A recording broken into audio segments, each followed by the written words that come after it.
Aprel döyüşlərinin əfsanəvi qəhrəmanı, xüsusi təyinatlı qüvvələrin geziri Pəncəli Teymurovun şəhadətinin 9-cu il dönümüdür.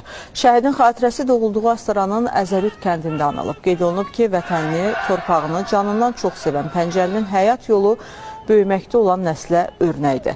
Hər kəsin yaddaşında toy günündə özünə şəhadət arzulamaqla qalan cəsur döyüşçü düşmənin kabusu idi.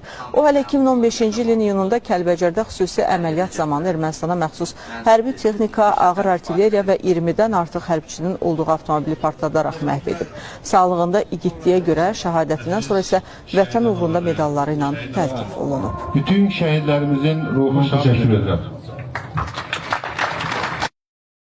Ondan qürur duyuram. Hər zaman qəhrəmanlıq salnaməsi yazıb, döyüşdə hər zaman aktiv fəaliyyətlər göstərib. Pəncəli sevənlər Pəncəlinin xatirəsini daim əbədi saxlayırlar, gələcək nəsil ötürürlər.